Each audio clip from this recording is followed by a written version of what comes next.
یہ ایک سوال تھا جو سب کو پریشان حال کیے ہوئے تھا۔ اس حرام زادے کی اتنی اوقات کہ وہ سکلین شاہ کے سامنے تن کے کھڑا ہو۔ کیس تو شاید سکلین شاہ جیت بھی جاتے، لیکن میڈیا جو ان کے سیاسی کیریئر کی بینڈ بجا رہی تھی وہ سوالیہ نشان تھا۔ ڈپٹی کمشنر سے لے کر سی ایم تک نے بھی ان کی مدد سے ہاتھ اٹھا لیے تھے، کیونکہ یہ معاملہ میڈیا ہینڈل کر رہا تھا۔ اب انہیں اپنی عزت بچانے کے لیے مذمتی بیان دینے تھے تاکہ سکلین شاہ کا ساتھ۔ ان کے سیاسی حریف بڑھ چڑھ کے بیانات دے رہے تھے، جہاں سے باری کی پوزیشن اور مستحکم ہو گئی تھی۔ آخر کب تک وہ بھی اس طوفان کو روک پاتے؟ لیڈی کانسٹیبلز ہر کمرے کی چھانٹی کر رہی تھی۔ ارد گرد کے لوگ اسے دربار اور اس کے گدی نشینوں کی توہین قرار دے رہے تھے، لیکن کب تک ان اندھے عقائد کے لوگوں کی وجہ سے یہ روایتیں پروان چڑھتیں، اور جب ظلم حد سے بڑھ جائے تو مٹ جاتا ہے۔ سعیدہ والی حویلی کے فرعونوں کا احتساب کیا جا رہا تھا۔ تمام تر اونچے شملے اپنے پورے وجود سے زمین پہ مسمار ہوئے تھے۔ صرف مردوں کو ہی نہیں، گھر کی تمام خواتین کو کٹہرے میں کھڑا کیا جانا تھا۔ زرمینہ شاہ نے ایک بار عبدالباری سے ملنے کی خواہش کی تھی، لیکن اس نے صاف انکار کر دیا تھا۔ وہ کمزور نہیں پڑنا چاہتا تھا، وہ ذات کے تقدس کے سامنے خود کو کمزور نہیں کرنا چاہتا تھا۔ شاید یہ بھی اسی کے انتقام کا کوئی نیا انداز تھا۔ بھلے نوں سمجھاؤ آیا بہنا تے بھرجائیاں، آل نبی اولاد علی دی تو کیوں لہکاں لائیاں، من لے بھلیا ساڈا کہنا چھڑ دے پلا رائیاں۔ دقیانوسی رسم و رواج اور روایتی بندھن ٹوٹ رہے تھے۔ ان زنجیروں کے چٹکنے کی آواز غلام گردشوں کو بھی چونکا رہی تھی۔ نسلی تفاخر کو خاک میں ملانے کی پاداش میں ایک مخصوص طبقے کی طرف سے جو سکلین شاہ جیسی روایت کی پاسداری کر رہا تھا، عبدالباری کو بار بار زیر عتاب لایا جا رہا تھا، لیکن وہ اپنی سرمستی اور دھن میں چلتے مذہبی پیشواؤں کی چیرہ دستیوں کو تنقید کا نشانہ بنا رہا تھا۔ میڈیا نے بھی عبدالباری کی بہادری، جرأت اور دلیری کا ساتھ دیتے ان مذہبی ٹھیکیداروں کو رد کر دیا تھا۔ ملاتے مشالچی وداہن کوچت، لوکاں کردے چانن تے آپ نیرے وچ۔ کئی ایک علماء نے بھی اس مسئلے کو سراسر اسلام سے مذاق کہتے اس کی بھرپور تردید کی تھی۔ ہر طرف ایک طوفان برپا تھا، جہاں میڈیا اس آگ کو مزید تیلی لگا رہا تھا۔ دربار پہ تالے پڑ گئے تھے، آنے والے زائرین مایوس لوٹ جاتے۔ مسجد کے میناروں پہ بیٹھے پرندے تعصب سے اس آدم آزاد کو دیکھتے جو درگاہ کے بند ہونے پہ تو مایوس لوٹ رہا تھا، لیکن 2 قدم پہ بنائی مسجد کی چوکھٹ کھلی دیکھ کے اسے خوشی نہیں ہو رہی تھی۔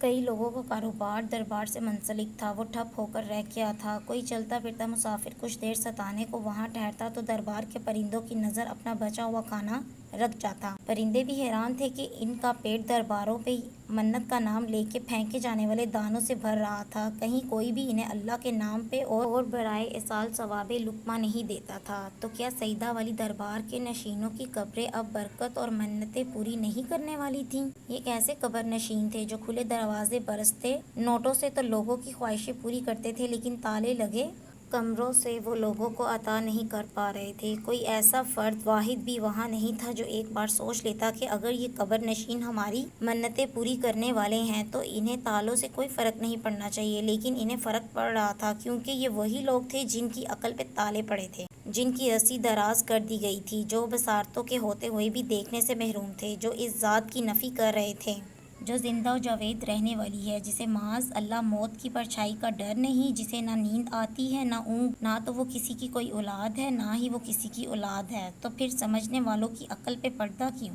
وہ ایک جو پاک ہے، 70 ماؤں سے زیادہ پیار کرنے والی ہے، شارک سے بھی قریب تر، تو کیا وہ اپنے بندوں کی صدا نہیں سنے گی؟ تو کیا وہ جو خلقۂ کائنات کا بانی ہے، اپنے بندے کو راہ مستقیم کی طرف بلانے والا ہے، ابراہیم علیہ السلام کی آگ سے بچانے والا، صفا مروہ کی درمیان سے زمزم کی نوید سنانے والا، پتھر میں بھی کیڑے کو رزق عطا کرنے والا، نوح کی کشتی کو طوفان سے بچانے والا، موسیٰ کے لیے نیل سے راستہ بنانے والا رب اپنے بندے کی کیوں نہیں سنے گا؟ جس نے خواہش بھی کی تو کیا؟ مجھے پکارو، میں پکارنے والوں کی پکار ضرور سنتا ہوں۔ البقرہ۔ اور اللہ اکبر، اللہ اکبر، میری پکار سنو، وہ پکار جو 5 وقت تمہیں میری بڑائی اور کبریائی کا یقین دلاتی ہے۔ اشہد ان لا الہ الا اللہ، وہ پکار جو شہادت کی ہوتی ہے، ایسی شہادت رب باری کی ذات واحد ہے، یکتا ہے، اس کا کوئی شریک نہیں، وہ جو کلمہ گو ہونے کا حق ادا کر دے، نہ کہ کلمہ گو کی زبان پہ خدا کی پکار سے زیادہ قبر نشینوں کی اشہد ان محمدن رسول اللہ، اے قبر نشینوں کے پیروکار، اس محمد عربی صلی اللہ علیہ وآلہ وسلم کی گواہی مانو، اس کی بات سنو جس نے اپنی امت سے کہا کہ میرے مرنے کے بعد میری قبر کو سجدہ گاہ نہ بنا لینا۔ جو کسی قبر نشین کی طرف گئے تو سلام کہتے ساتھ صرف یہ کہا، ہم بھی جلد تم سے آ ملیں گے۔ وہ لوگ جو تمہاری دعا کے منتظر ہیں، بھلا وہ اپنے مسمار وجود کے ساتھ تمہیں کیا دیں گے؟ حی الصلاۃ حی الفلاح۔ دو میناروں سے اصطلاح اور فلاح کی آواز بلند ہوئی تھی، لیکن مزاروں سے نہیں۔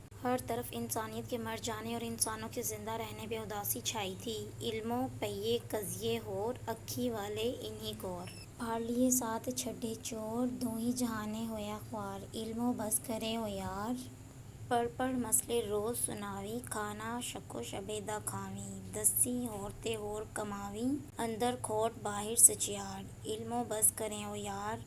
پڑھ پڑھ نفل نماز گزاریں، اچیاں بانگاں چانگاں ماریں۔ ممبر چڑھ کے واز پکاریں، تینوں کیتا ہر سوار۔ علموں بس کرے او یار۔ آپ کی بیل ہو گئی ہے، بی بی آپ جا سکتی ہیں۔ وہ جو کچھ دیر پہلے حویلی کے باقی مکینوں کے ساتھ تھانے پہنچی تھی، حیران رہ گئی۔ وکیل صاحب، انسپکٹر نے شاید وکیل کو بلایا تھا۔ تارے عنکبوت ناول کی نیکسٹ ایپیسوڈ میں جلدی اپلوڈ کروں گی، تب تک کے لیے اللہ حافظ، اپنا خیال رکھیے گا۔